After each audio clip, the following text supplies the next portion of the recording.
Terima kasih Anda masih bersama kami. Untuk Anda yang baru saja bergabung, kami sajikan kembali 3 berita utama hari ini. Seorang kepala desa di Kabupaten Toja Una-Una ditangkap karena kasus narkoba. Tim SAR menemukan 6 pendaki yang tersesat di Gunung Ponteoa, Kabupaten Morowali Utara.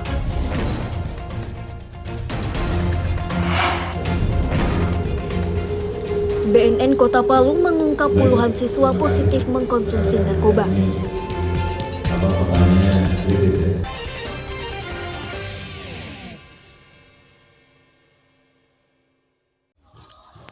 Menjelang Hari Raya Natal dan Tahun Baru 2025, harga sejumlah kebutuhan pokok warga di Kota Palu terus naik. Salah satu kebutuhan tersebut adalah telur ayam. Kenaikan ini dipicu tingginya permintaan telur untuk Hari Raya maupun acara pergantian tahun. Sejak sepekan terakhir ini, harga telur ayam di pasar tradisional Kota Palu mengalami kenaikan signifikan. Rata-rata kenaikan telur berbagai ukuran mencapai Rp5.000 hingga Rp10.000 per raknya. Saat ini, harga telur mencapai Rp60.000 per rak. Para pembeli telur tersebut bukan hanya warga Palu, tapi juga dari luar kota seperti Kabupaten Sigi dan Donggala. Dalam 1 minggu ini, pekan ini, alhamdulillah ada penaikan.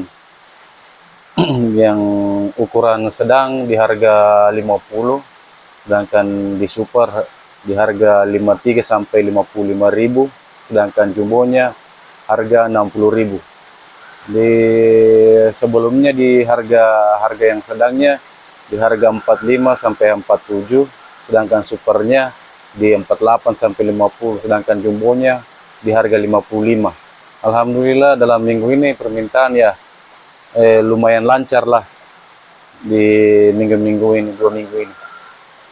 Dia tiap hari ini biasa dia tidak tinggal per hari, biasa juga 2 hari baru tak angkat lagi. Para pedagang telur menyebutkan penjualan telur ayam dalam seminggu terakhir mengalami peningkatan signifikan.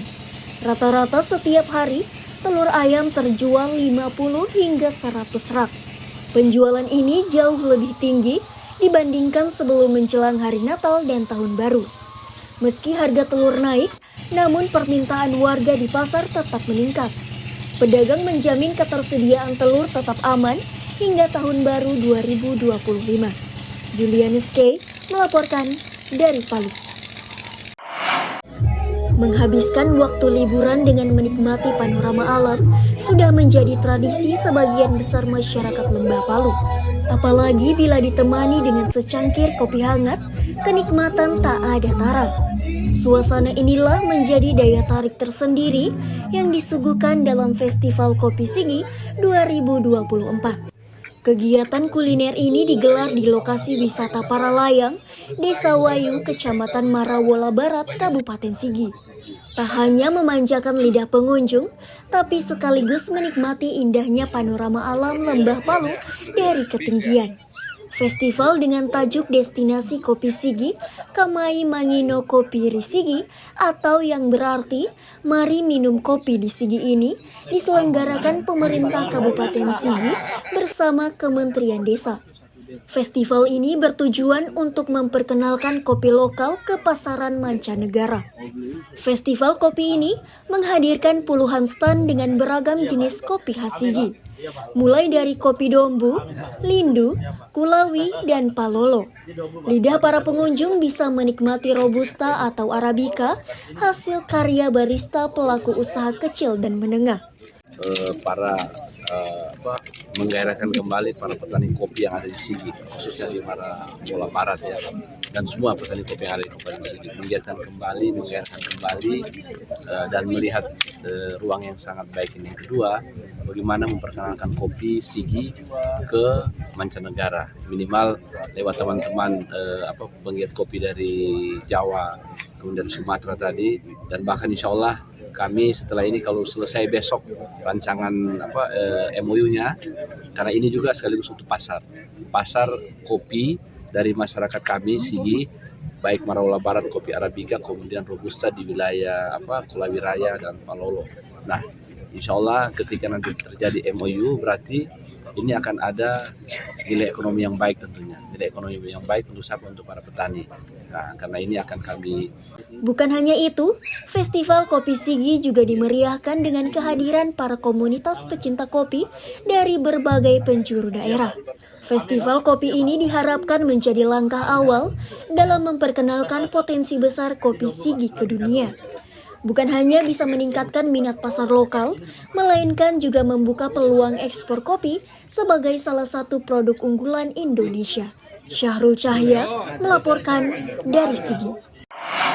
Ribuan petugas kebersihan yang tergabung dalam anggota padat karya dan pengabdi taman melakukan aksi bersih-bersih lapangan Batu Lemo, Kota Palu, Selasa pagi. Aksi bersih-bersih salah satu ikon wisata Kota Palu ini menerjunkan sekira 2.000 personil petugas kebersihan di bawah Dinas Lingkungan Hidup Kota Palu. Target aksi bersih-bersih menyasar setiap sisi taman.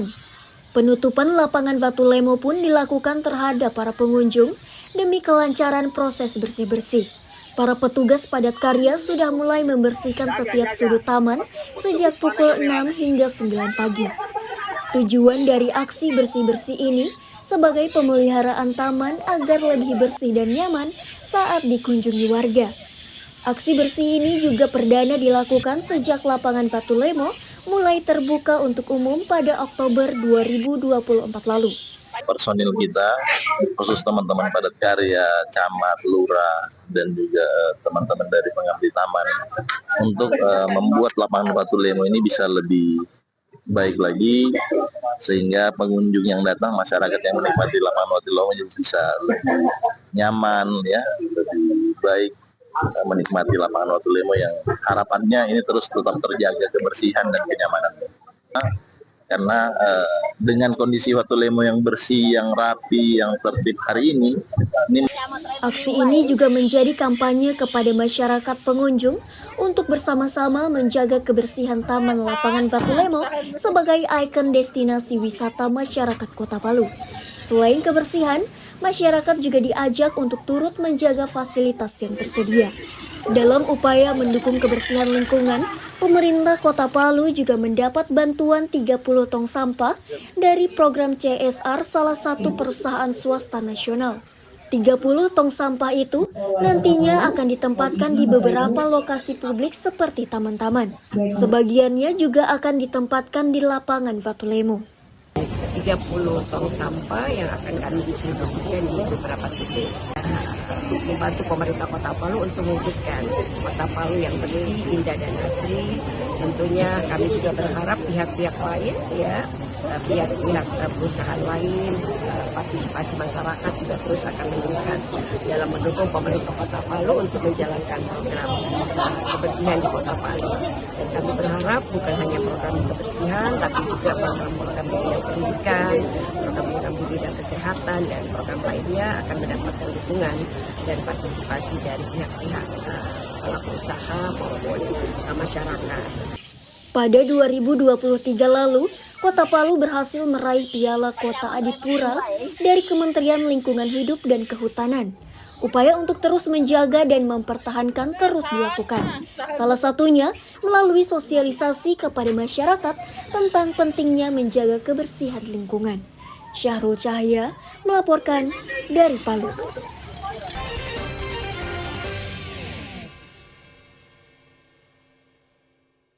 Informasi tadi mengakhiri kebersamaan kita di Berita Sulteng hari ini.